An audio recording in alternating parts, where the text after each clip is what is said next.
de tourner le dos au président Paul Biya à quelques mois de l'élection présidentielle au Cameroun. Hier, il y a eu une grande rencontre du comité central de l'UNDP. C'était au palais de congrès de Yaoundé de manière substantielle. On retiendra que le président de l'Union nationale pour la démocratie et le progrès, l'UNDP, Bello Bouba Maïgari, présente sa candidature pour être président de la République à l'élection prochaine au Cameroun. Ce matin, nous essayerons de comprendre, d'analyser cette forte actualité au Cameroun. Je commence par Abel et Limbi Lobé. De manière générale, Abel, quelle est la lecture à chaud que vous faites de cette forte actualité au Cameroun? D'abord dire à l'opposition de ne pas succomber. Ne pas succomber à la facilité de l'analyse qui voudrait que l'on considère que le RDPC est lâché, le RDPC est dans une situation de faiblesse, parce que ce que beaucoup de gens ne savent pas, c'est que le Grand Nord, c'est à peu près 90 communes, c'est-à-dire de l'Adamawa jusqu'à l'extrême nord. Et dans les 90 communes-là, le RDPC en a 66 qu'il contrôle. L'UNDP a 16, si je ne me trompe pas, 9 dans l'Adamawa, 4 à l'extrême nord et 3 dans le nord. Et le FSNC en a 4. Ça veut donc dire que le RDPC a sa solidité personnelle dans tout cet espace de l'Adamawa jusqu'à l'extrême nord. Il en est de même des députés, il en est donc de même dans le détail des communes, des conseillers municipaux dans leur nombre. Donc ces départs-là, s'ils sont effectifs, parce que j'ai doute, je suis dans le camp de ceux qui considèrent... Vous êtes dans quel doute?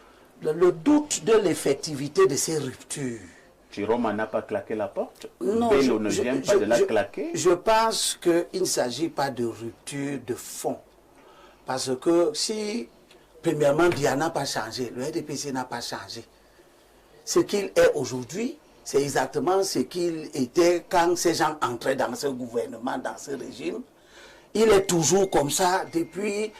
Monsieur Chiroma est entré au gouvernement à quel moment? Je pense que c'était...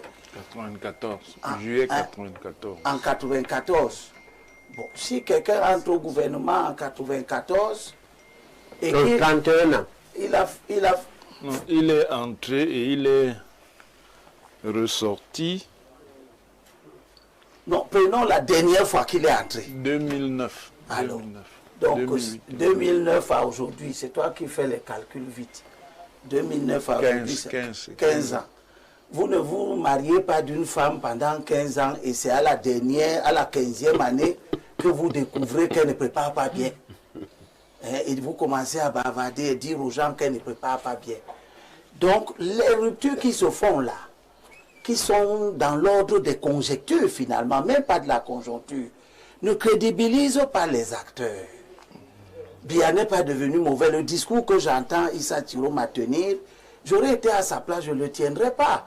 Parce que vous avez fait 15 ans avec le président Biya dans son régime, et c'est à 4 mois de la fin d'un mandat de 7 ans que vous avez entièrement consommé avec lui, que vous découvrez que son régime n'a pas fait qu'il y ait des écoles dans le Grand Nord, etc. Non, s'il n'y a pas les écoles dans le Grand Nord, c'est à cause de vous. C'est à cause de vous qui étiez avec lui, qui était censé vous occuper des intérêts économiques et sociaux du Grand Nord. Vous ne l'avez pas fait. Les populations du Grand Nord qui sont fâchées contre le régime ne vont pas devenir vos électeurs. Ils ne vont pas les devenir. Ils vous tiennent pour comptable de ce que vous dénoncez aujourd'hui. C'est de ça qu'il est question. Donc, j'ai l'impression, j'ai peur que ces ruptures spectaculaires ne soient en fait une façon pour le régime de provoquer la prolifération des candidatures qui a de tout temps été l'instrument par lequel le régime se maintient. le régime se maintient en gagnant les élections, en faisant en sorte que les voix contestataires s'éparpillent entre 36 000 candidats. Nous sommes en train d'augmenter considérablement le nombre de candidats potentiels. On verra que ce que le Conseil électoral dira à la fin de la période où il faut déposer les candidatures. Mais il faut que le peuple du changement sache que plus il y a des candidats de l'opposition, moins nous pouvons gagner une élection. Il faut qu'ils le sachent. Et que si les candidats eux-mêmes n'ont pas la sagesse de réduire leur nombre, il faudra que nous, peuple du changement, nous qui allons élire, nous fassions en sorte que du point de vue de la crédibilité des candidats, qu'ils soient réduits pour que nous ayons la capacité à engranger le maximum de voix du changement. Si Bello est candidat et que Issa est candidat, ces gens-là, de par les résultats du RDPC là-bas, ne vont pas piocher grand-chose dans les gens du RDPC. Ils ne vont pas prendre grand monde. Ils ne prendront pas grand monde. Ce sont les votes contestataires habituels du Grand Nord qui vont s'éparpiller entre la candidature de Bello et la candidature de Issa. Et puis, ces voix vont manquer aux autres candidats qui ne sont pas des candidats du Grand Nord, etc., etc. Donc, l'issue pour moi, si jamais il était avéré que la rupture apparente était fondamentale et qu'elle sert à battre le régime du président Biya, mon souhait est que Bello et Issa, qui prétendent être en rupture, nous le prouvent en rejoignant d'autres candidats dans la perspective de la circulation du pouvoir. Le pouvoir doit aller chez les anglophones. Il a déjà fait 65 ans chez les francophones. Il a fait 25 ans chez les Peuls du Nord, les Foulbés. Je ne suis pas sûr que les Tout-Pourris, les Moundang, les Gizigi et tous ces gens-là sont prêts à ce qu'un Bello ou un Issa devienne encore président. Ça c'est ma lecture. Vous savez que j'ai des lectures compliquées. C'est vrai que ce n'est pas la première fois que je vous pose la même préoccupation. Il me semble que jusqu'à ce matin encore, nous sommes en démocratie. Tout à fait. La semaine dernière, on en parlait déjà. Oui. Alors, la démocratie n'a-t-elle pas ses principes, notamment les urnes?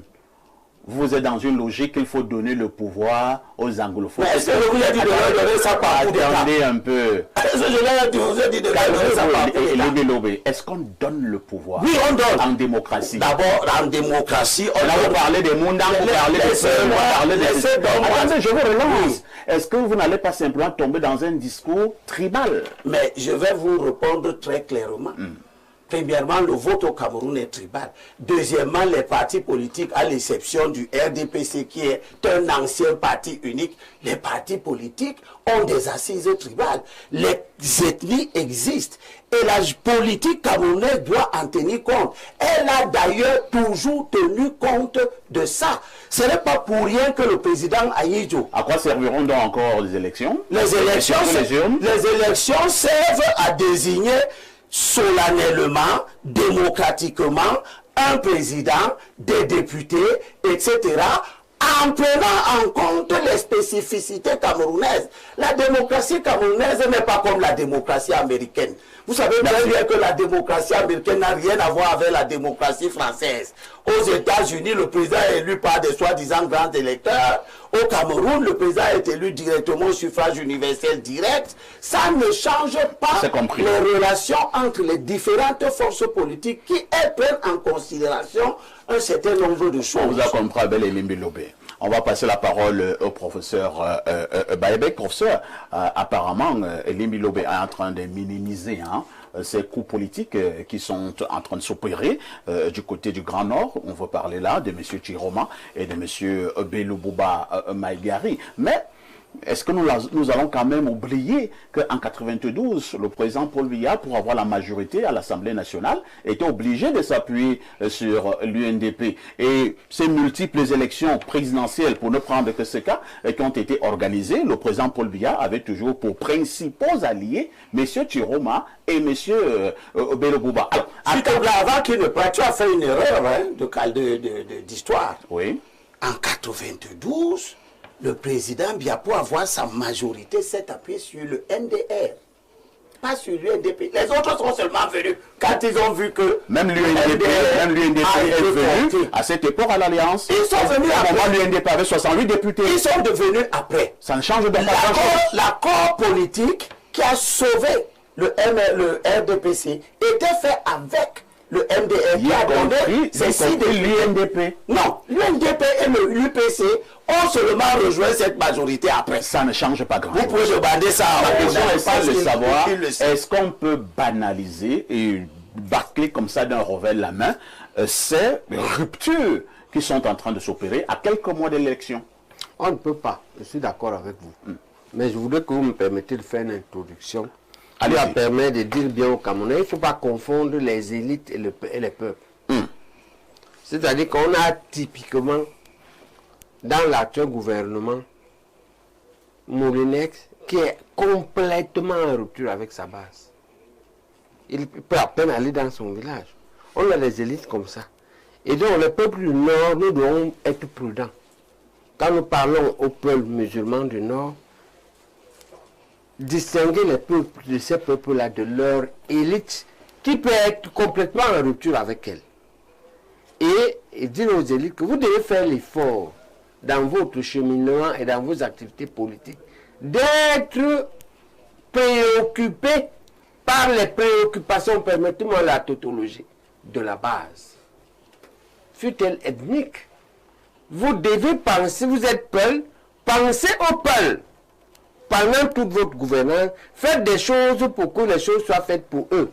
Pas seulement quand vous êtes en difficulté ou lorsqu'on est dans un événement politique prochain. Pour revenir maintenant à ta question, que notre lecture politique d'abord, de ça on a en discuté hier au maquis central, notre lecture de cette affaire, c'est que une même maison expose, c'est la même maison. C'est la maison de l'UC, devenue l'UNC. Et qui redevient après RDPC, UNDP, ANDP, oui, c'est la même maison. À ce titre, pour nous, on ne peut pas dire que l'UNDP ou le FNC vont faire mieux que le RDPC. Et je suis d'accord avec l'Imbi, on ne peut pas découvrir après des dizaines d'années. Parce qu'ils sont ensemble depuis longtemps. Ils ont même grandi ensemble. Parce qu'il nous revient qu'un type comme Chiroma a grandi chez Aïdjo. Il nous revient que, et ça on peut le prouver, que quand Biya vient au Cameroun en 62, il est recommandé. Et il est sous la coupe d'Aïdjo. C'est Aïdjo qui le forme et lui transmet son pouvoir. Il avait une shortlist. Il n'était pas seul sur la liste. C'est lui que lui-même choisit. Le néocolonialisme choisit la shortlist. Et propose qu'il décide à la fin. Et c'est lui qui décide que Biya fait calmer les autres. Et ça en rebelle après. Tout ça change après. Il le fragilise. D'accord? Il faut savoir que l'une des choses que vous dites, ça peut commencer comme ça. Ça a commencé comme ça en 84. À la réunion du lac, on a fui à cette réunion-là. C'est devenu un coup d'État et ça a donné 1000 morts. Donc ça fait qu'il faut se méfier. Il faut prendre tout ça avec beaucoup de réflexion, beaucoup de modération et faire une lecture approfondie. Voici notre lecture. Qu'est-ce qui se passe? On dit que lorsque les peuples luttent, un groupe conflictuel lutte, les gens luttent pour un certain nombre de choses, ils ne sont pas nombreux, ils sont entre 7 et 10. La fortune, le pouvoir, l'argent, les femmes, les terres. La question aussi c'est que Chiroma et Bello, d'une part, avec leur parti, luttent contre Biya et son groupe dans l'autre parti, ils se discutent quoi? Eh bien, il faut clarifier au peuple quelle est la dispute. On vous écoute. La dispute ici, c'est la responsabilité dans l'échec politique de plusieurs décennies de gouvernance. Parce que le constat de l'échec politique est indiscutable, ok? Il se voit dans les trous, dans les routes, lorsqu'il y en a. Il se voit dans les poubelles dans toutes les villes. Il se voit dans la sécheresse, il n'y a pas d'eau. Et les gens et les troupeaux meurent. il se voit dans le défaut de l'électricité, le délestage partout, et ça dure des mois dans certains coins. Donc l'échec est là. Ce n'est pas le problème. Le problème, c'est que cet échec que tous les Camerounais voient, et qui a été fait qui est porté par une coalition. La coalition explose parce qu'il y a un délai où il y aura la comptabilité. Un groupe, Tiromalo clairement, il dit que lui n'est pas responsable de cet échec. Et c'est ça que Elimbe dit, non, tu ne peux pas. Tu ne peux pas dire que tu n'es pas responsable de chaque échec. Et dans le RDPC, un autre groupe dit que il y a même des groupes là-bas qui nient complètement l'échec. En fait, ils acceptent un peu l'échec et ils disent qu'ils peuvent corriger. Nous disons que première chose, aucun des deux ne peut corriger. Ce n'est pas possible. Professeur, je vais vous relancer. Hein. Ouais. Est-ce qu'il est écrit quelque part que parce que nous avons travaillé pendant plusieurs années ensemble, il n'est pas possible que si je constate à la fin que ce travail-là n'a pas été bon, que je puisse partir? Est-ce que c'est interdit? Ce n'est pas interdit. Ça peut être... Quel est donc le procès à M. Tiroma et à M. Beloboba Maguire? On dit que si tu es honnête, oui. Je suppose que tu es honnête. C'est le cas. Accepte que tu as une proportion de responsabilité dans cet échec. Tout à fait. Est-ce que c'est 10%? Est-ce que c'est 20%? Est-ce que c'est 40%? Vous ne pouvez pas dire que vous n'êtes pas responsable de l'échec du RDPC. Vous ne pouvez pas. Et là, on va donner, je vous donne les arguments. Professeur, à un moment donné, lorsqu'il a fallu faire le bilan des 22 ans de pouvoir de M. Amadou Ahidjo, est-ce qu'on avait eu à aller interroger les autres ministres qui étaient avec lui dans le gouvernement? On a fait le bilan de M. Ahidjo. Lorsqu'on fera le bilan de M. Biya dans ce pays, est-ce qu'on devra savoir que non, il avait aussi travaillé avec Ngongo, il a travaillé avec Tiroma? On dira, voici le bilan de M. Paul Biya. Vrai ou faux? Faux. Ah bon? Il y a le bilan de Biya. Le peuple camerounais est libre à bien ministre. Attends, est-ce que quand je dis aux jeunes, oui, que quand tu finis de faire ta moto, tu as tes 3000, oui, d'accord, tu t'arrêtes au premier bar, tu fais la concurrence des casiers de biens, quand tu rentres chez toi, il te reste seulement 500, tu ne peux pas dire que c'est pour bien. Hein. Tu as un minimum de responsabilité dans la vie. Est-ce qu'on est d'accord? Et le problème, c'est la part de chacun. C'est ça le problème. Ok? Il y a la responsabilité du peuple. Oui, c'est le chef d'État. Il y a la responsabilité de son cercle restreint, les SGPR et tout ça. Il y a la responsabilité des gouvernants, des autres gouvernants. Il y a la responsabilité de l'opposition. Nous avons... Parce que dans la vie privée, nous avons les résultats. On ne peut pas dire que c'est un État qui fait tout. L'État, Abraham, comme l'a bien dit, l'État n'est nécessaire que pour des choses que nous ne pouvons pas trouver une solution personnelle, familiale ou micro-communautaire. C'est là que l'État intervient. Très bien. Okay? Et donc, dans cette affaire, le problème est que tout ce monde-là, ils ont tort de dire qu'ils n'ont pas un minimum de responsabilité. C'est compris. Ils ont une responsabilité. C'est compris. Et le RDPC a aussi tort de dire que, de refuser de faire des propositions. Ce que nous on voulait proposer, c'est que, malgré la loi électorale qui n'est pas bonne, malgré les Kamaké on repousse des choses, malgré une cour constitutionnelle, allons aux élections comme ça. Mais, promettons qu'au bout des élections, pour réparer ça et repartir sur des bases saines que l'Inde veut là, il nous faut un gouvernement d'union nationale de transition réconciliatrice et refondatrice d'un Cameroun juste qui pourra donc faire décider quel type de rotation qu'il nous faut. Merci, quel type professeur. De pays. C'est compris. On a fait ça en 92, on a échoué. Hein? Parce que par la tripartite, on a échoué ou parce qu'on a confié ça à un gouvernement qui est en place.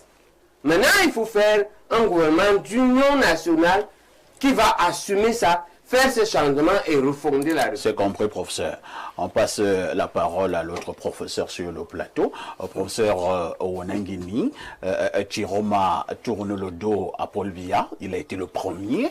Quelques jours plus tard, c'est Bello Bouba qui claque également la porte. Et Limbi Lobé minimise cette affaire. Le professeur Baebek préfère être au milieu, tout en martelant quand même que les deux personnalités sont également comptables à un moment donné de cet échec du système, entre guillemets. La question aux politologues, stratégie politique au calcul politicien. Tout cela revient au même. Ce que vous appelez le calcul politicien n'est qu'une forme de la stratégie politique. Il faut prendre acte de ce que deux partenaires du RDPC dans les coalitions gouvernementales ont décidé de choisir un autre chemin. Depuis 1992, depuis le gouvernement du 9 avril 1992, la République du Cameroun est entrée dans la pratique des gouvernements de coalition. On peut dire que depuis cette date, les coalitions de gouvernement sont une convention qui participe de la construction de l'ordre politique et institutionnel en République du Cameroun.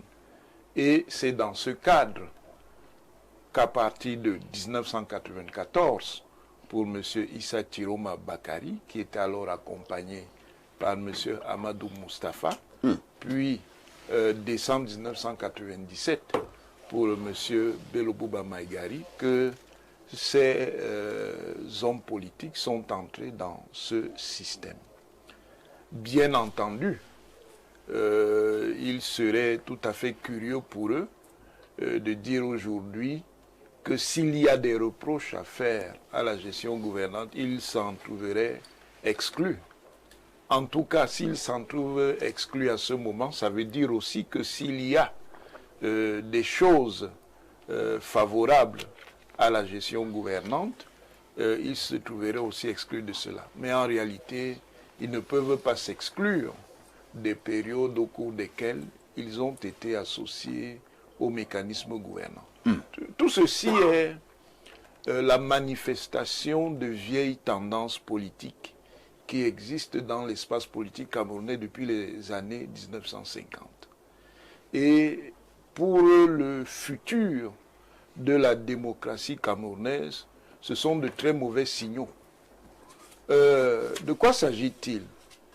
Il s'agit d'une politique d'abord basée sur le prophétisme et le messianisme, dont on a déjà vu une expression avec un parti que M. Limbi Lobé aime beaucoup, le MRC. Il s'agit ensuite de la politique des équations politico-clientélistes et politico-pouvoiristes. C'est une politique un peu réductrice. Vous pensez que c'est une politique un peu dépassée? C'est une politique un peu réductrice. Je ne dis pas qu'elle est dépassée, je dis qu'elle est réductrice. Alors pour ceux qui pensent que Bello et Chiroma font du chantage au président Paul Biya, ils ont également raison? Ça peut se concevoir comme ça de toutes les manières du côté de leurs anciens alliés. Il y a des perceptions qui vont dans ce sens. Mais c'est surtout de l'opportunisme. Encore que bon, pourquoi pas.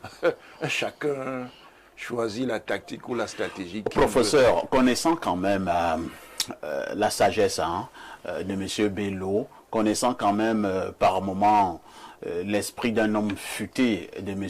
Chiroma, n'avez-vous pas l'impression que ces deux personnages peuvent avoir des informations que vous et moi, nous n'en avons pas, d'où ce recul à quelques mois de l'élection? Oui, bon, si vous entendez par information qu'ils auraient l'information selon laquelle le président Paul Biya ne serait pas candidat et que ce serait l'occasion pour eux de rentrer dans la compétition, pourquoi pas? Mais en réalité, ça ne va pas nécessairement changer la structuration des rapports de force.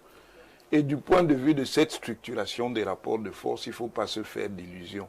Le RDPC reste en position nette de domination. Maintenant, c'est à lui de tirer les leçons du départ de ses alliés qui, traditionnellement, ont soutenu le candidat du RDPC pour l'élection présidentielle.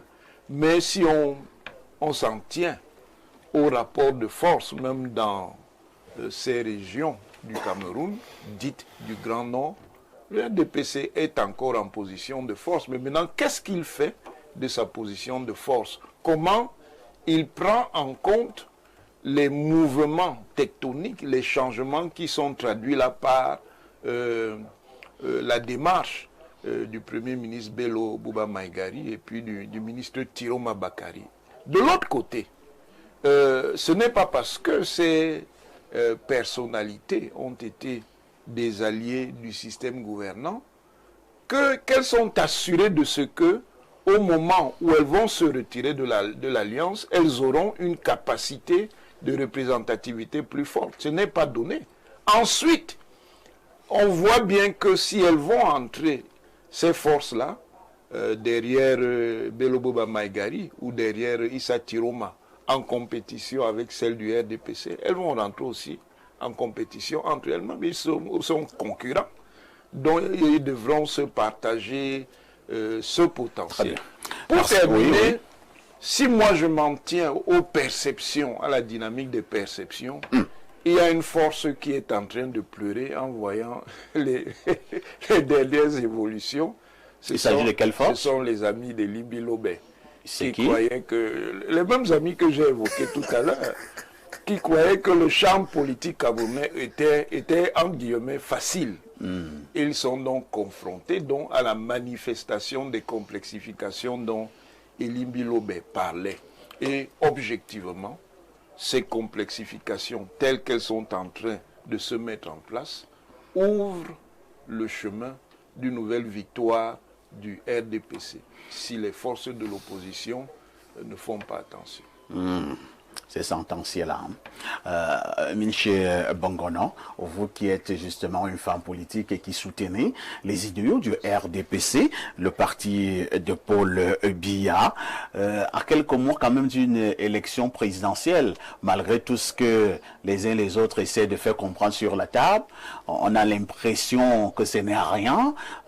Tiroma, Bello Bouba, ils ne peuvent rien, le RDPC reste assis, mais à quelques mois quand même, lorsque vous ratez, vous perdez ce genre d'alliés, est-ce que ça ne vous amène pas à réfléchir? Et si jamais ce n'était pas les dernières pertes? Monsieur Parfia, ici, ce que nous dirons sur le sujet, c'est que le RDPC observe avec beaucoup d'intéressement les actualités, les dernières actualités politiques dans notre pays. C'est vrai, ce sont deux partis majeurs qui ont des alliances formelles ou tacites pour l'autre avec l'homme Biya. Parce qu'il faut le dire, chaque fois qu'on évoque le RDPC, alliance avec le RDPC, nous sommes embarrassés parce que c'est une alliance avec le président de la République. Une alliance dans ce sens que après l'élection de 92, de 97, je crois, 92, après l'élection de 92, il y a eu une rencontre avec M. Bello Bouba qui s'est engagé à soutenir le président. Et nous nous rendons compte que depuis 2004, parce que la première majorité présidentielle c'est en 2004, il n'a plus jamais été candidat à une élection présidentielle. En revanche, ils allaient aux élections locales, soit les élections municipales, les élections législatives. Pareil pour, jusqu'à un certain moment, jusqu'en 97, le FSNC sur l'échiquier politique ne figurait pas. Parce que même à Benzonga, il a eu 0, quelque chose pour cent à une élection présidentielle. Le FSNC sur le plan local, sur le plan macro, il ne figurait pas. Peut-être parce qu'à l'époque, M. Tiroma était dans l'UNDP. Parce qu'il faut aussi rappeler qu'il vient de l'UNDP avant d'aller créer son parti. Donc, c'est des acteurs majeurs. Alors, lorsqu'ils partent, ils décident de déclarer leur candidature. C'est des bonnes guerres, c'est normal, puisque une alliance n'a jamais été un emprisonnement. Ce sont des alliances stratégiques pour les intérêts de part et d'autre. Le fait quand même de partir, est-ce que ça ne vous amène pas à vous remettre en question, vous du RDPC, en se disant que certainement, quelque part, nous n'avons plus respecté, entre guillemets, le deal, ou alors nous avons failli à un moment de notre collaboration? vous savez, l'appétit vient en mangeant. L'appétit vient en mangeant. Vous ne pouvez pas seulement penser que le RDPC n'a pas. Peut-être en mangeant, on a estimé que le repas était petit. Donc c'est une affaire de nourriture, votre alliance? Moi, c'est une figure que je présente. C'est des alliances stratégiques. Donc lorsque en politique, vous mettez avec quelqu'un, ce n'est pas pour ses beaux yeux. C'est parce que vous en tirez des dividendes. Vous avez votre intérêt. Et maintenant, quand vous vous rendez compte que peut-être les intérêts peuvent être majorés ou bien ne vous arrangent pas. Alors, qu'est-ce que Chiroma et Bello tiraient de cette alliance? Ils sont les seuls à vous dire. La preuve ici. Bon, qu'est-ce que vous leur avez donné pendant ces années? Ah, ça c'est très important. Ce qu'on leur a donné, c'est que le président leur a donné. Je ne vais pas rentrer dans les détails des alliances, ils sont les seuls, ils sont tellement locaux sur le sujet, qui sont mieux placés pour vous dire ce qu'on leur avait promis et qu'on n'a pas donné. Ce que nous constatons sur le Il n'y a pas une plateforme connue. Vous êtes modérateur?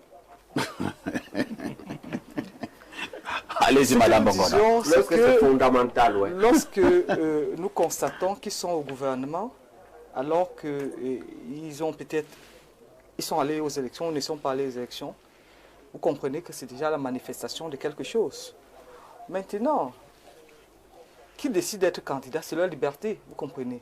Et c'est notre responsabilité de respecter leur liberté. Le fait de se mettre en accord, choisi d'accompagner le gouvernement, parce que je me souviens, je vois encore les vidéos de quelqu'un qui disait que ce n'est que lorsque le président ne sera plus, qui seront candidats, qui sera candidat à l'élection en 2020. Vous voulez parler de qui? J'ai vu la vidéo circuler. Bon, entre-temps, il sort, il dit que oui, il n'y a plus ceci, il n'y a plus cela, il choisit de partir. C'est sa liberté, nous respectons. Maintenant, nous, au RDPC, ce qui nous intéresse, c'est de travailler. Parce que lorsque je coûte ci et là, nous traversons les réseaux sociaux, nous voyons, oui, le RDPC est mort, le RDPC ne va plus s'élever. Le Nord, le Grand Nord, dans son ensemble, compte 84 arrondissements. Et le RDPC, dans sa nomenclature, la section, c'est un arrondissement. Vous rentrez dans au cours des dernières élections législatives et municipales, vous comprenez que le RDPC, l'UNDP a environ 16 ou 17 communes. Le MDR en a 3. Le FSNC en a 3. Sur 84, faites le ratio pour voir ce qui reste au RDPC.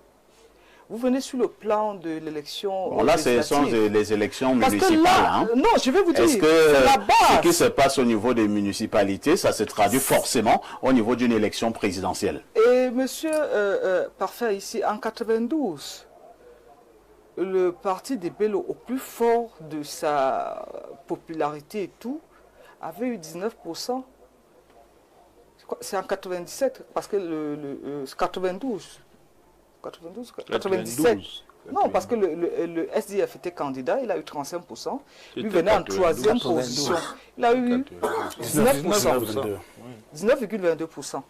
Vous pensez qu'en ce moment-là, il n'avait pas la popularité. À plus forte raison, quand vous vous rendez compte qu'avec l'érosion, vous prenez les derniers résultats du RDPC, si vous on s'en tient exclusivement à l'élection présidentielle, alors, tout simplement pour démontrer que c'est juste quelques pipis de chat, c'est ça? C'est vous qui le dites. Nous disons, vous minimisez ce que Bello et M. Chiroma sont en train de faire. Le RDPC reste serein, c'est ça? La sérénité est au RDPC parce que le RDPC travaille chaque jour. Le RDPC n'attend pas la veille des élections pour se prononcer. Vous vous souvenez, lors des derniers mouvements au niveau du comité central, la nomination des responsables régionaux, c'était parce que justement nous étions au travail. Très bien. Et bien avant, nous sommes sur le chemin, sur le terrain pour travailler. Le RDPC accorde du sérieux, regarde avec beaucoup de sérieux tous les adversaires qui se présentent à lui. Bon, ils sont déclarés. Nous allons revisiter nos stratégies, puisque au départ, on savait que c'est des alliés. Quand quelqu'un libère un siège, vous essayez de voir comment repositionner vos cadres pour consolider vos acquis. C'est ça le problème du RDPC en ce moment. Grégoire Biroué, vous qui êtes justement du comité central de l'UNDP, je l'ai fait à dessein pour que vous preniez la parole en dernière opposition. Pourquoi l'UNDP et son leader Bello Bouba tournent le dos à Biya? Merci, Parfait ici. Cette question, moi je la trouve déjà mal posée. Ah bon? Parce que quand on a une formation politique, dite d'opposition, au départ, on a pour ambition de briguer la magistrature suprême.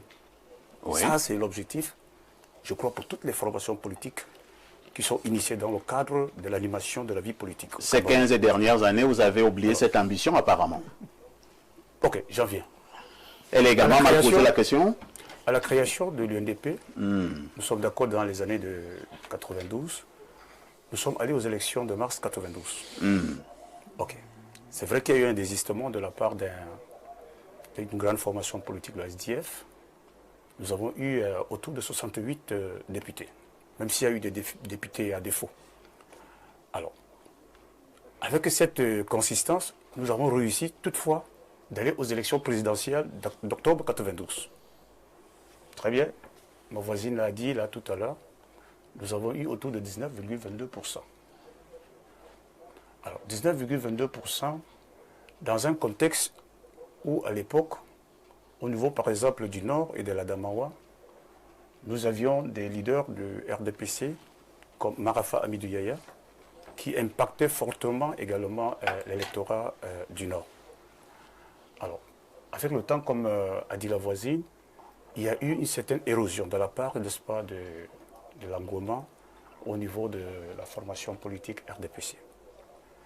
Pourquoi une alliance avec le RDPC à partir de 1997? Vous avez 12,22%. Nous sommes dans un échiquier où les élections sont à un tour. Ça veut dire qu'une formation politique qui a seulement une voix de plus que celle qui vient en deuxième position remporte les élections.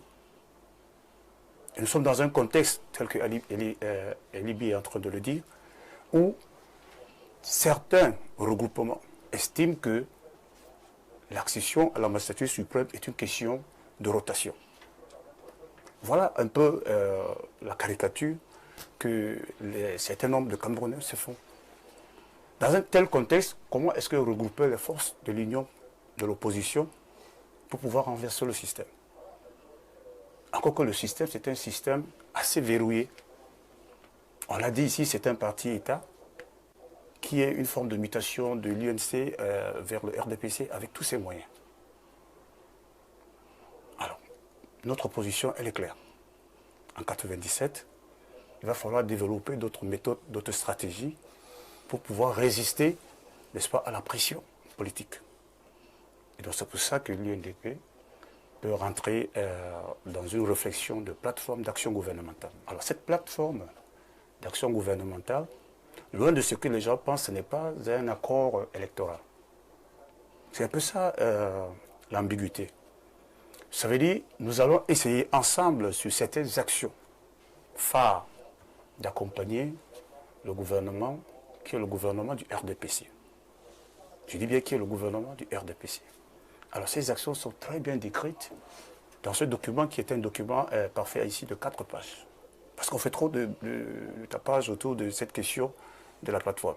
Un document si important, si sérieux, ne peut pas être un document de 4 pages.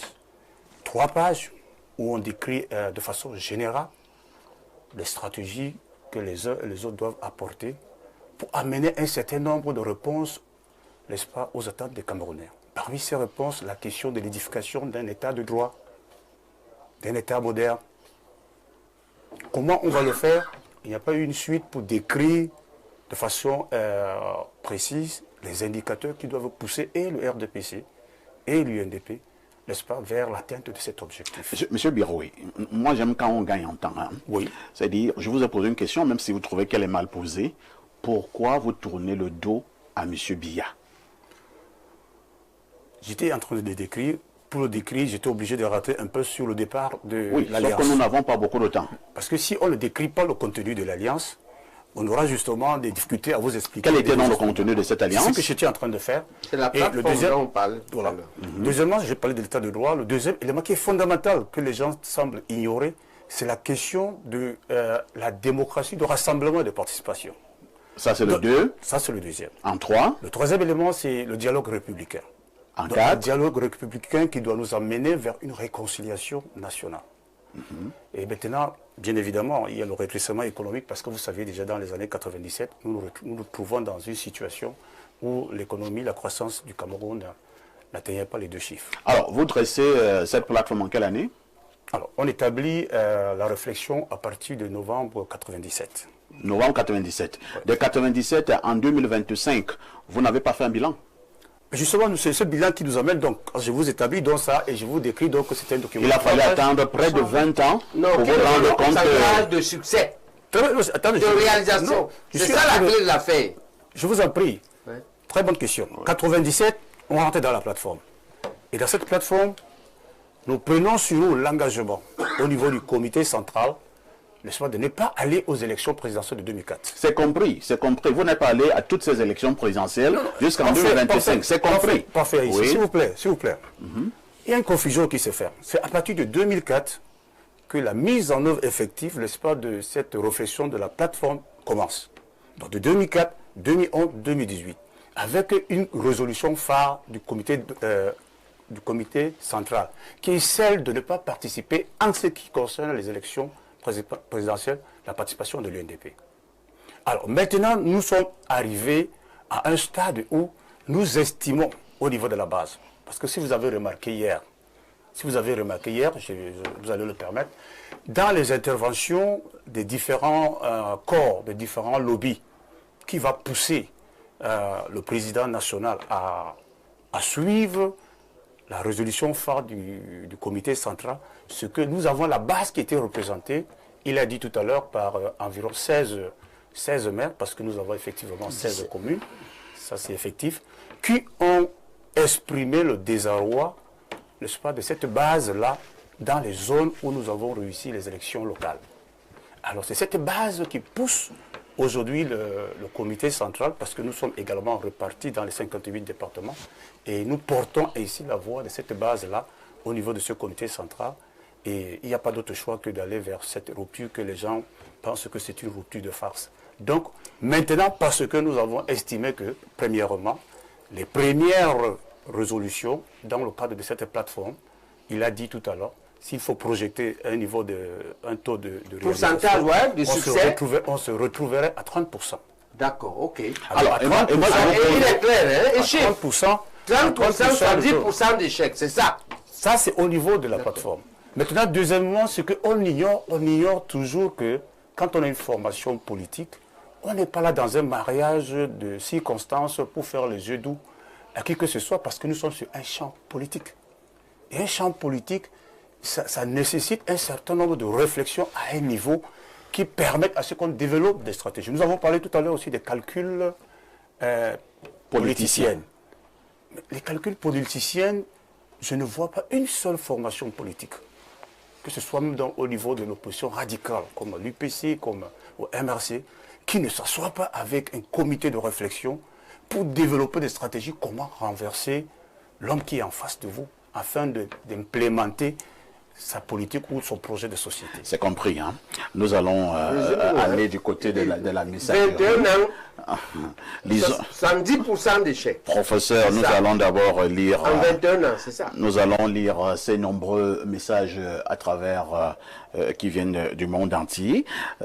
Partons d'abord du côté des États-Unis. Bello et Chiroma démissionnent. Un non-événement dans le Grand Nord. Pendant ce temps, à Marois, l'électricité reste coupée sans aucune solution en vue. Les écoles n'ont toujours pas reçu de nombreux bancs pour préparer la prochaine rentrée. La route entre Ngaoundéré et Marois ou encore l'axe Marois-Kousseri reste impraticable ou inexistante. La famine, elle, continue de sévir dans les 3 régions septentrionales qui abritent plus de 10 millions d'habitants, soit plus d'un tiers de la population camerounaise. Et toujours aucun hôpital de référence digne de ce nom pour tout le Grand Nord. En somme, leur démission ne change rien aux priorités et aux urgences criardes de cette partie du pays. Allons au 243, c'est le Congo. Que dit le téléspectateur de ce côté? Bonjour monsieur Aïssi, juste une précision. Il s'est dit que Chiroma a grandi chez Ahidjo. Non, il était plutôt dans le même quartier que Ahidjo. Revenant aux décisions de ces deux hommes politiques, il faut être pointillé pour l'analyser, même s'ils sont responsables du résultat du parti de l'opposition. Bonjour parfait ici, bonjour à tout ton plateau. Je suis Cédric depuis Daïdo à Douala. Je suis d'accord avec le professeur Baebek. Bello Bouba et Issa sont d'autant responsables que Paul Biya, car ils ont été des personnes décisionnelles du pays et j'irais même jusqu'à dire qu'ils ont décidé à un moment sans l'aval de Paul Biya. Et nous, notre responsabilité, c'est de nous inscrire et aller voter. Allons au 225, c'est la Côte d'Ivoire. Bonjour, parfait, bonjour au pays. Pourquoi attendons-nous la démission, l'absence des ministres ou autres personnalités pour faire le bilan de leurs actions? À mon avis, ces dernières ruptures sont des replis stratégiques, car les personnalités partantes savent ce qu'elles font. Elles le savent bien. Elles sont au même niveau de responsabilité que tous les autres membres du gouvernement. Quant à la culpabilité, le premier coupable est le peuple du Cameroun. Le deuxième est son Excellence Paul Biya. C'est Amara d'Abidjan qui envoie cette préoccupation. Nous prenons cet autre message. Bonjour à vous en studio. Le RDPC, c'est un disque dur en matière politique. D'autres pays voisins copient même déjà la politique du RDPC. Les alliances que le RDPC a eu à faire avec d'autres partis n'ont rien donné au RDPC. Pour venir dire aujourd'hui que c'est eux, la force du RDPC. Le meilleur parti du Cameroun pour le moment, c'est le RDPC. C'est signé Henri Ndongo depuis Etenga. Autre message ce matin. Bonjour le Baebek de la modération et au panel. Autre message ce matin. Alors, c'est un long message, hein? J'espère qu'on le lira. Bonjour à tout le panel présent ce jour. Mon intervention ce jour est une lecture dichotomique de votre thème. Dans un premier temps, nous pouvons observer une rupture tardive, mais symbolique. Pendant des décennies, Bello Bouba et Turoma ont été perçus comme des soutiens indéfectibles du régime de Paul Biya, même parfois contre les intérêts populaires de leur région. Aujourd'hui, la prise de distance, même tardive, envoie un signal fort. Le Nord n'est plus acquis au RDPC par défaut. Cela pourrait marquer le début d'un vrai réveil politique dans cette zone longtemps instrumentalisée. Bonjour Info TV. Il faut savoir que le peuple du Nord ne connaît pas les problèmes des divisions ou des clivages que Elimbi Lobé est en train de mentionner. Monsieur Elimbi Lobé, faites vos théories des divisions là-bas au Grand Sud, mais n'amenez pas ça au Nord. Le peuple du Nord est un peuple très mature. Vous dites que les Toupouri, les Guidigis et les Mondans ne seront pas d'accord qu'un peuple prenne le pouvoir. Dites-moi, qui vous a mandaté de parler au nom des nordistes? Je répète encore, faites vos théories des divisions là-bas. Mais quand vous parlez du Nord, ne nous amenez pas vos affaires des divisions là. Et cela amène Elimbi Lobé à réagir, n'est-ce pas? Pour lui dire que s'il doute que j'ai un mandat pour parler des affaires du Cameroun, lui, il a un mandat, quel mandat pour m'interdire d'en parler? On parle de ce qui concerne notre pays pour justement que les gens qui vont aux élections bientôt aillent aux élections sur des bases éclairées et qu'ils fassent des meilleurs choix.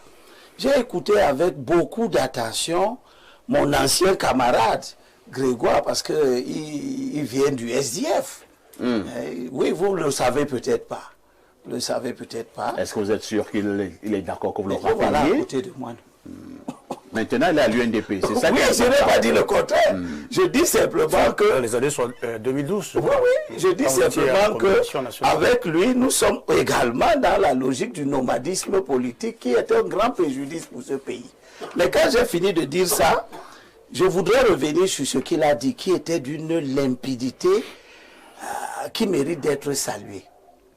Il a bien expliqué et on comprend bien l'esprit dans lequel des gens sont allés marcher avec un mauvais compagnon. Et je lui garde ce morceau. Paul dit dans 1 Corinthiens chapitre 15, verset 33, « Ne vous égarez pas, les mauvaises compagnies ruinent les habitudes utiles. » Vous ne pouvez pas, au moment où vous entrez dans vos alliances, c'est ce qu'on nous présente aujourd'hui.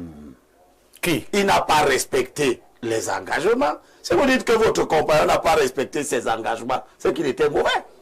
Si vous nous dites que votre compagnon n'a pas fait les œuvres de développement pour lesquelles vous vous êtes mis ensemble, ça veut dire qu'il était mauvais, etc., etc.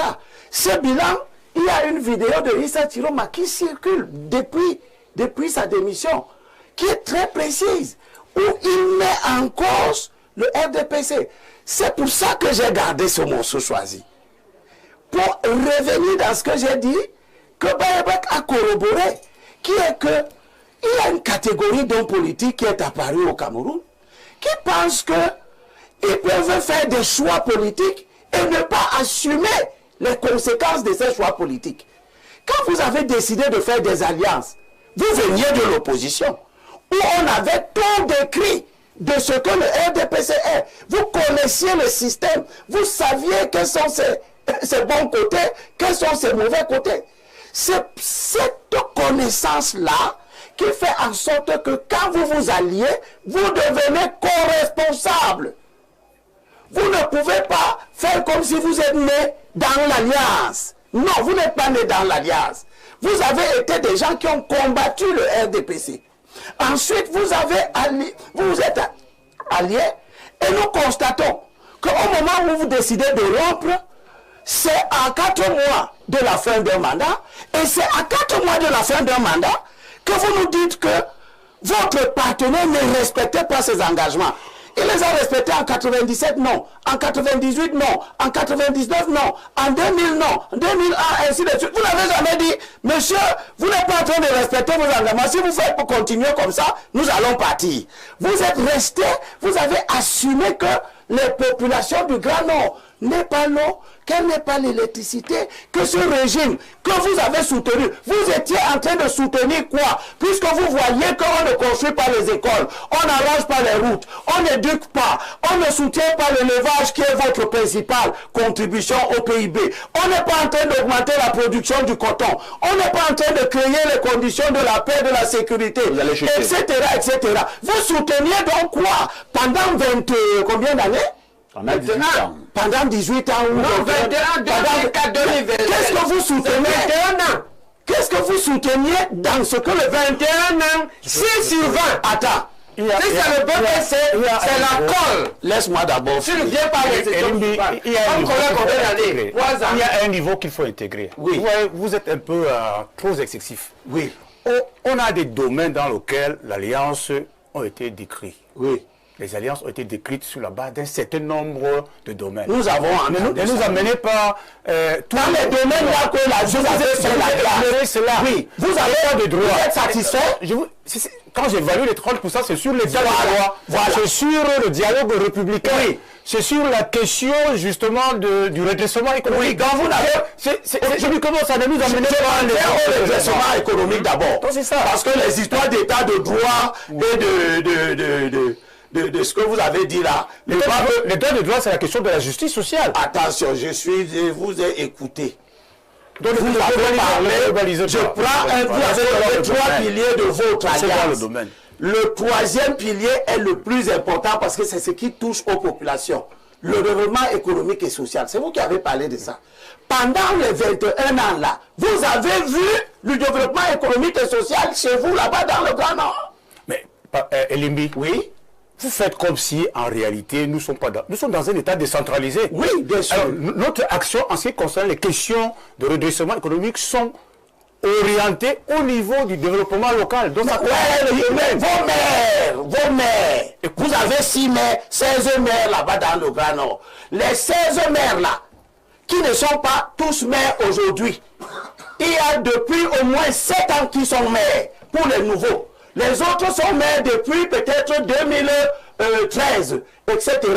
Est-ce que vos 16 maires ont rendu compte? Vous nous dites que la réaction, la décision du président national émane des critiques. Ils ont attendu 16 ans. Nous avons travaillé pendant 21 ans. Avec le RDPC. Nous avons travaillé pendant 21 ans à renforcer le statut. Vous avez été satisfait. Le statut socio-économique. Vous avez été satisfait de ce renforcement. Vous voulez que je réponde comment? Puisque je suis en train de vous dire que nous avons travaillé pendant pratiquement... Ok, je termine mon analyse. Je pense pendant 21 ans à renforcer le statut socio-économique. Je reviens la population à travers le développement local. Camarades, c'est ça qui fait que nous travaillons au niveau local. Les élections locales. Le va chuter et on passera la parole. Donc je demande, vous voyez très bien le mal que mon camarade Bioué a à dire.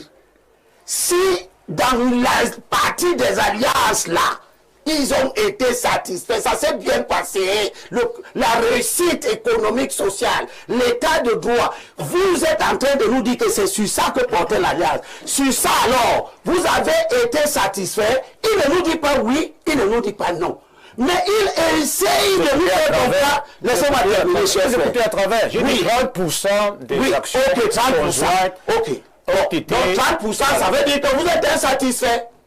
C'est une moyenne de 6 sur 20. Donc c'est une moyenne de 6 sur 20. Le RDPC vous a imposé d'avoir 30% seulement. Depuis 21 ans. Depuis 21 ans.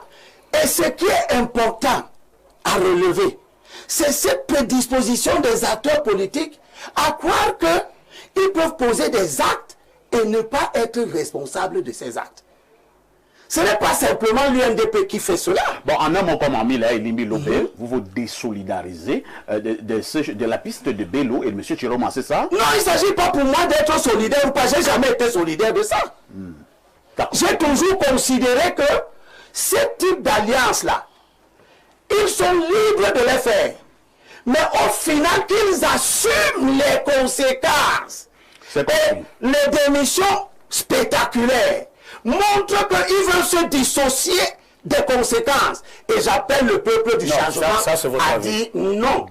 Tous ceux qui ont collaboré, parce que Issa a fait combien? 15 ans, c'est ça? Bello a fait combien? Kanto, ceux de Kanto là, ils sont en train de nous expliquer comment ceux de Bello... Nous ne parlons pas de Kanto, hein? Oui. Nous parlons de Bello. Non, mais c'est moi qui parle. Oui. C'est moi qui parle. Je dis, Bello n'est pas seul dans son cas. Très bien. Il a seulement fait avant les autres. Issa n'est pas seul dans son cas. Kanto, on a compris Bello.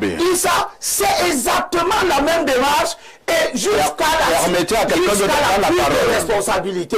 C'est-à-dire que nous avons affaire à des gens qui sont partis collaborer avec un mauvais.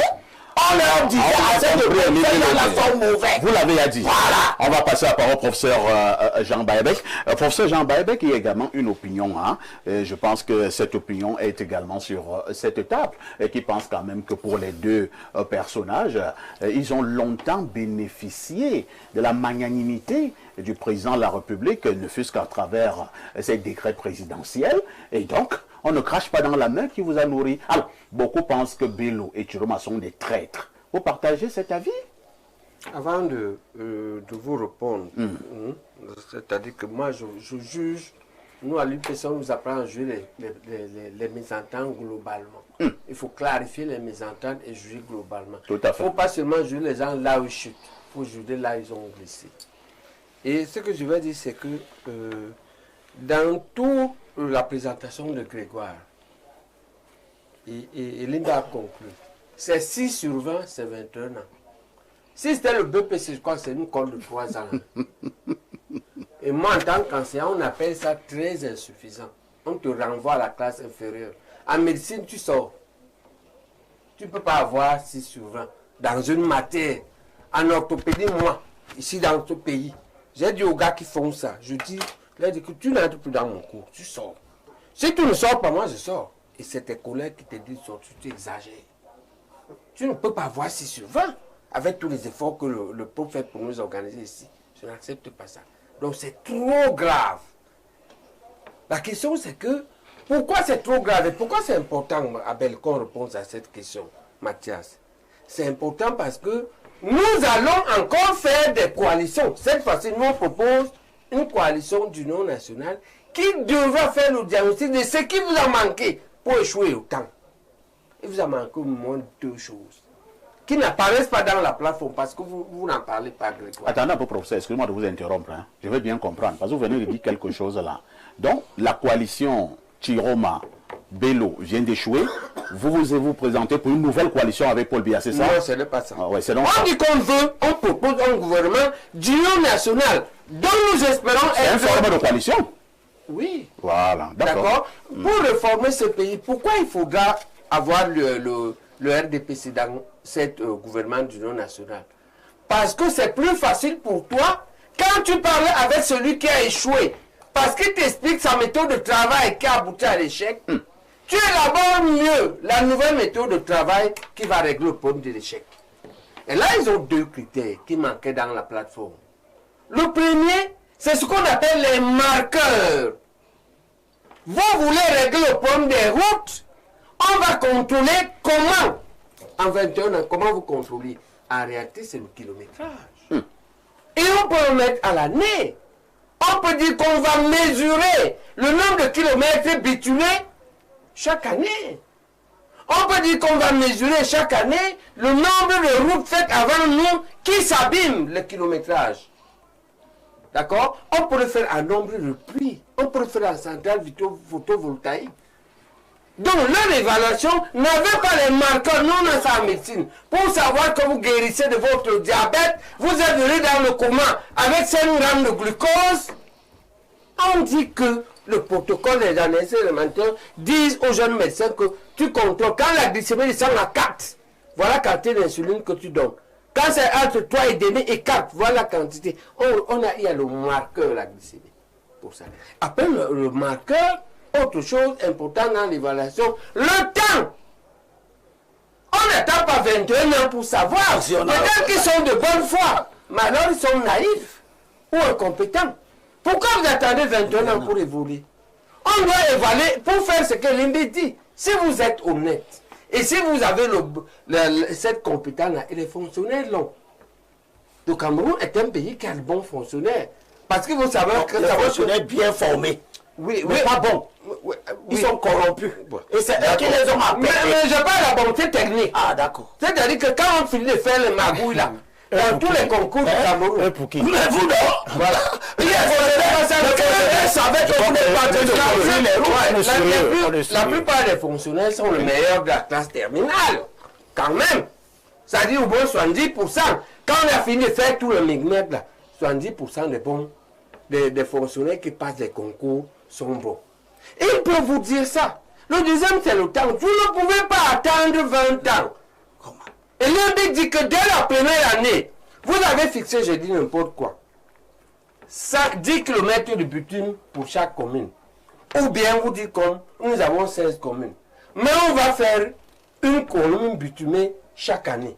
À la première année, si la première commune n'est pas bitumée, dites-leur que, attention, avertissement.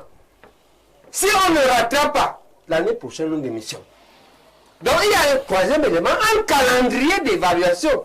Nous, on est en train de dire là ce qu'on vous propose non seulement dans notre projet de gouvernement d'union nationale de transition, de réparation, de réconciliation et de refondation, il y aura les marqueurs pour chaque élément qu'on veut refaire. 2, le timing. 3, le calendrier d'évaluation. Et on vous dit, si ça ne va pas, ce qu'on va faire à celui qui devait faire, qui n'a pas fait.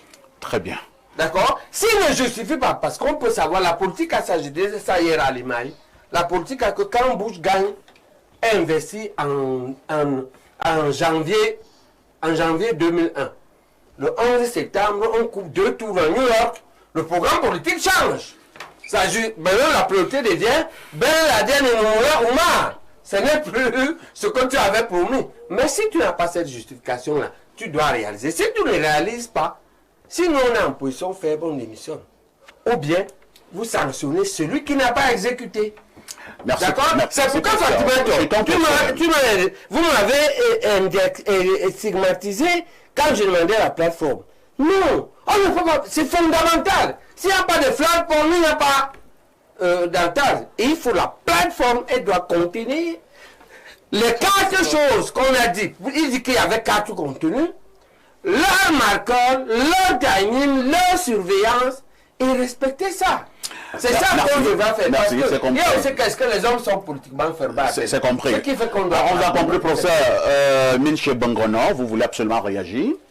Je voudrais dire au professeur Baïvé que le RDPC a ceci de particulier qu'il est un parti politique responsable.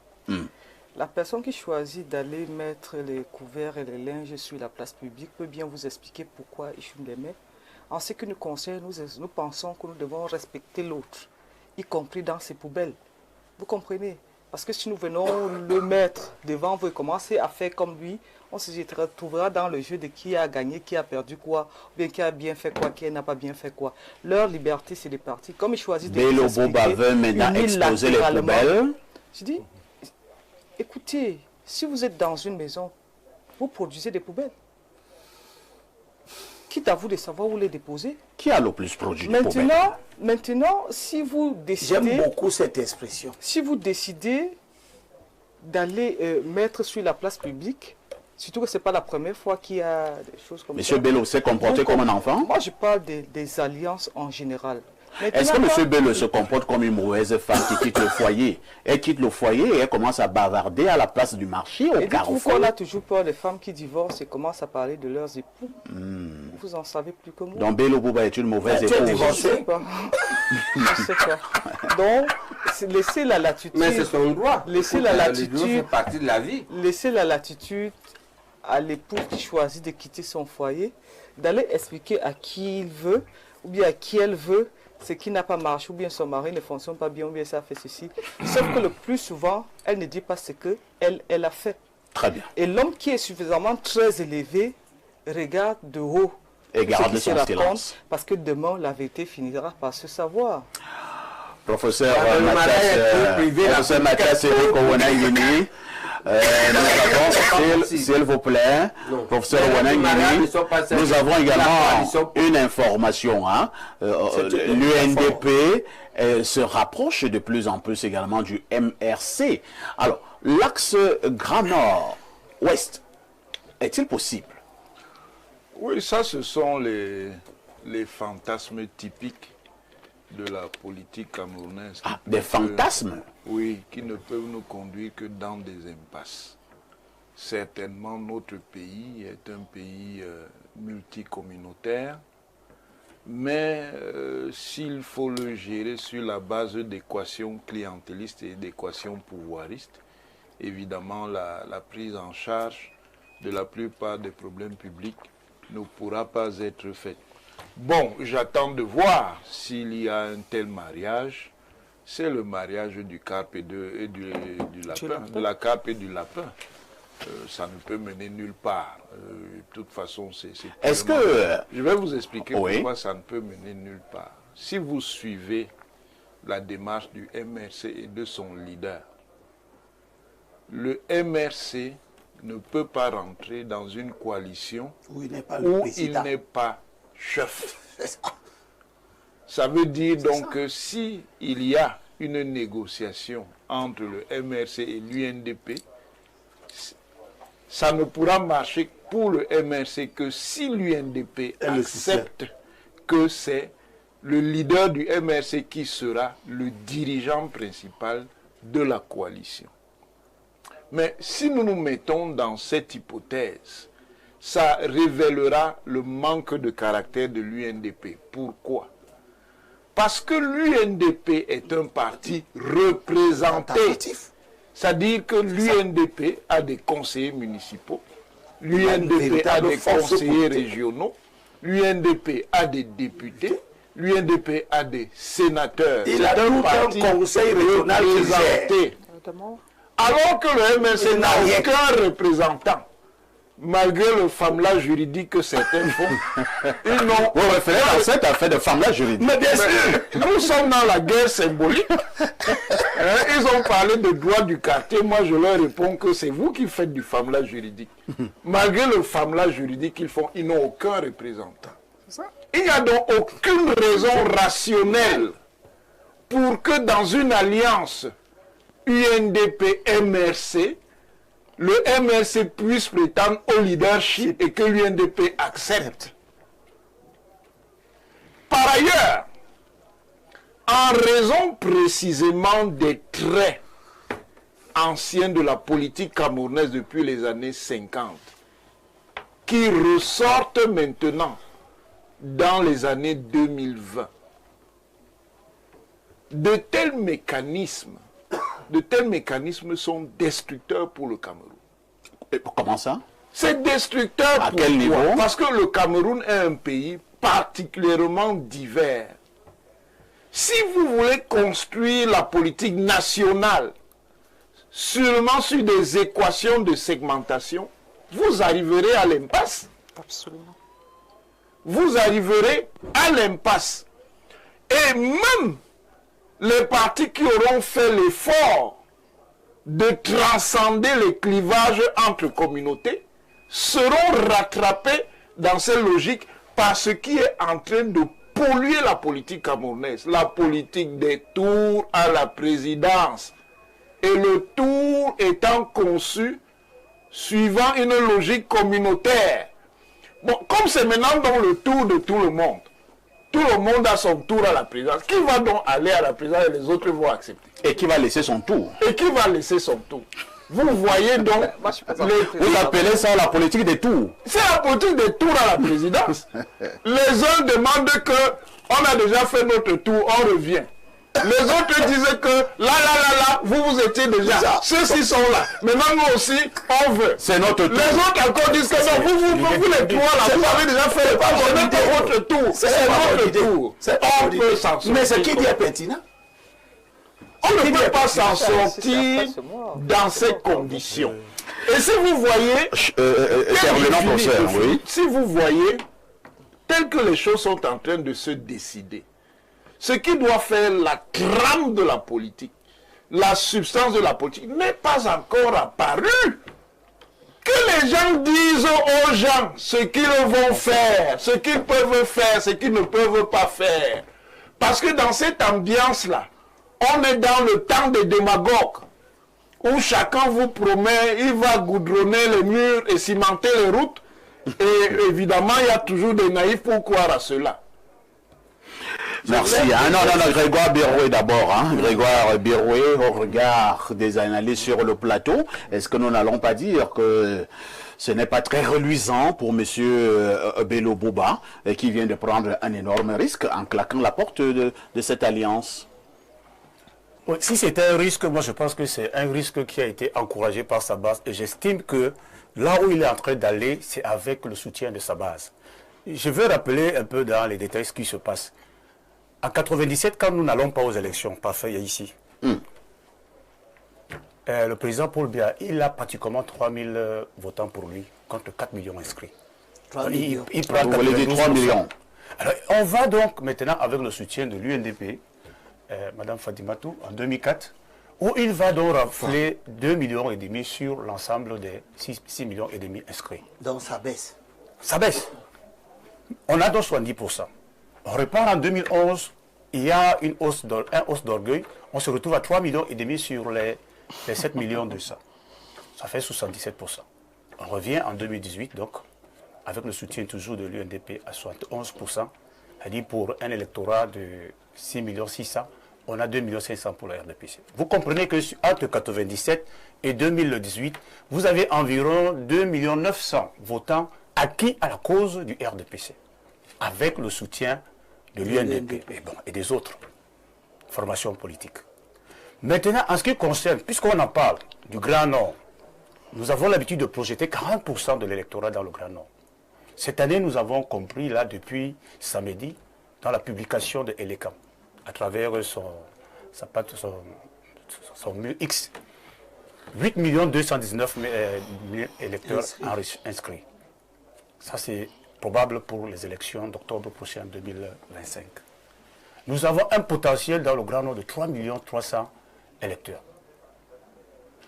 Avec nos 16 communes, parce qu'il faut préciser quelque chose, et parfait, Aïs l'a dit tout à l'heure, c'est passé inaperçu. La circonscription électorale pour la présidentielle, c'est le territoire national. Alors que pour les communes, il s'agit des proportionnels. Donc la majorité et la proportion. Ça veut dire quoi? Je prends un exemple, par exemple, dans la localité de Ngong, où vous allez challenger le RDPC. Vous êtes deux formations politiques. Le RDPC vous rafle 35 conseillers avec 7300 voix et vous venez avec 7100 voix.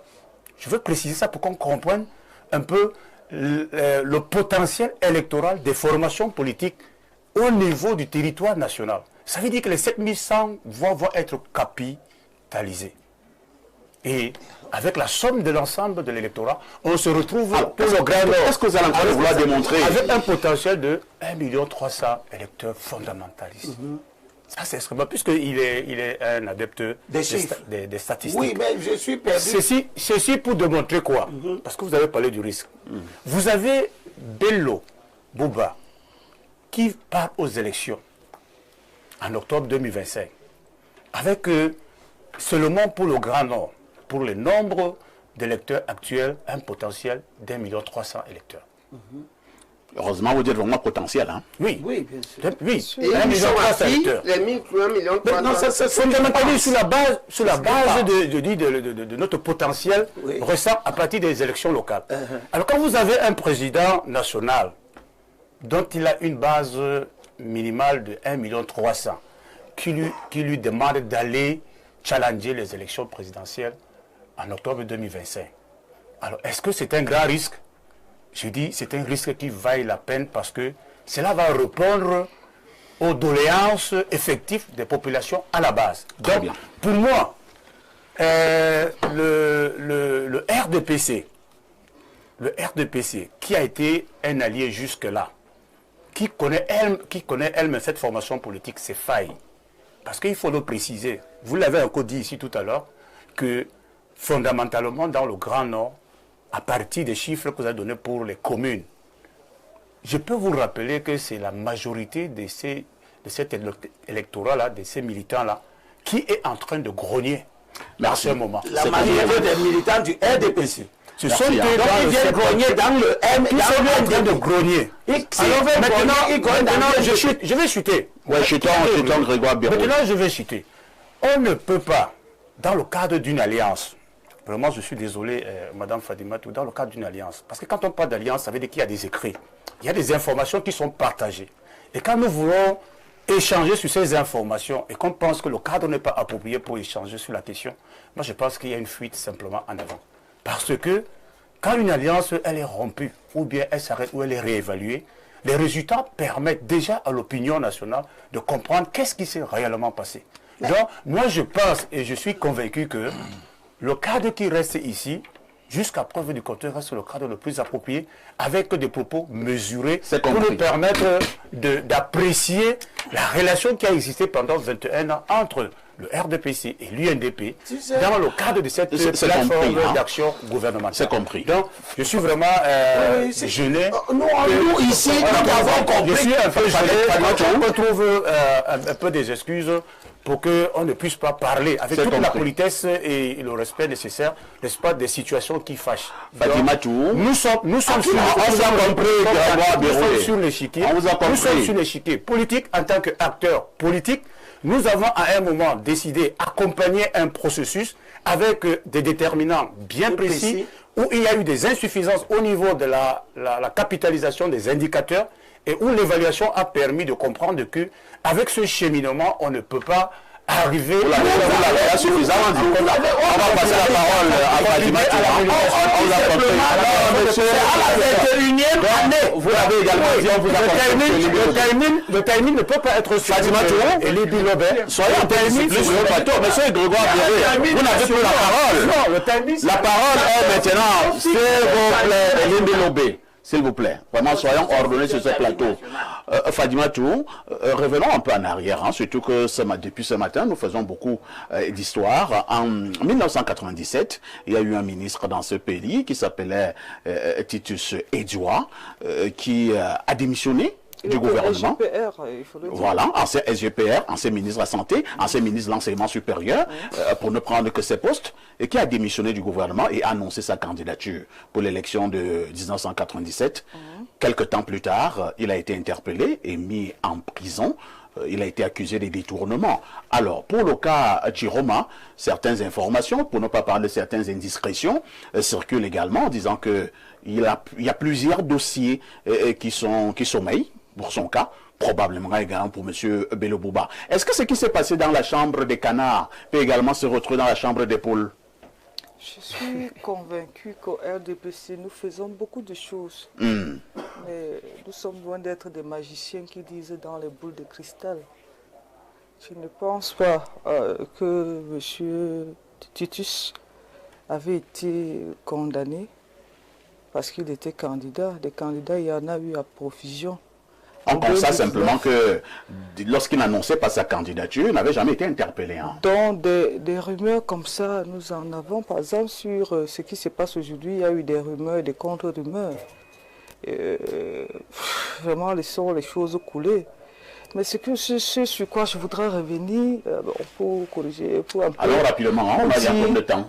Pour dire à M. Elibiloé, pas de 21 ans, il s'agit de 28 ans. 28. Vous dormez ensemble dans un même lit avec ce que vous appelez aujourd'hui un serpent. En 28 ans, il ne vous mord pas. Ça, c'est vos expressions. Hein. Figurez-vous comment je vous écoute quand vous parlez. Non, désolé. Si à 28 ans, le serpent ne vous mord pas, il faut dire que c'est un serpent bon. Très gentil. C'est un serpent amoureux. Maintenant, C'est un serpent amoureux. Amoureux, très amoureux de sa partenaire. Mais ça va pas changer sa nature. Il était un serpent.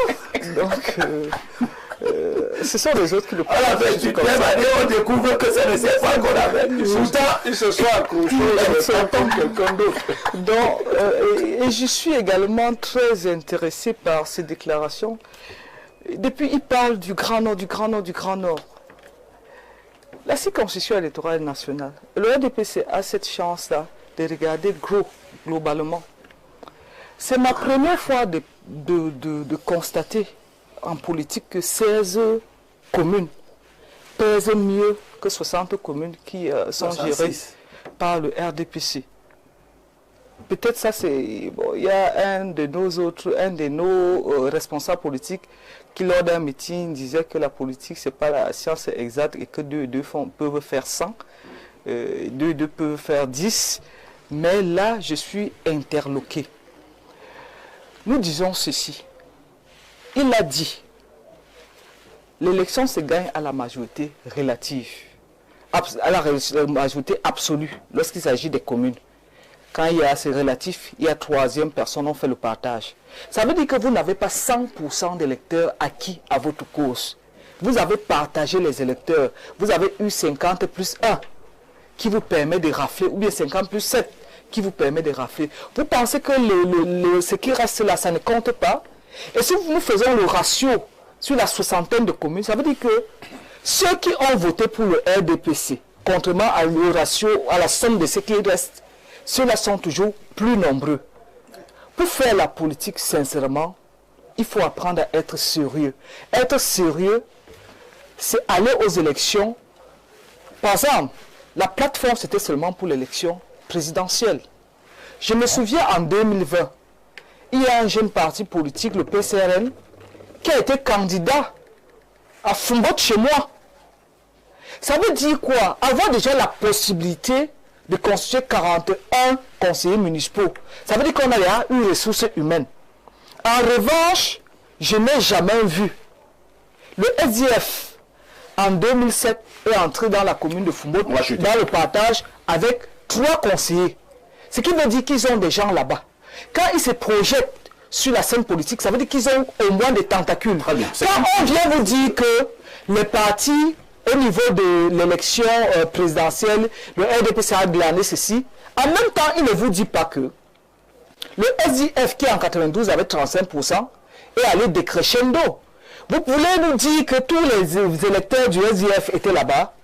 S'il y a quelqu'un qui a perdu dans le parcours politique, c'est bien le SDF parce qu'il est allé décrescendo.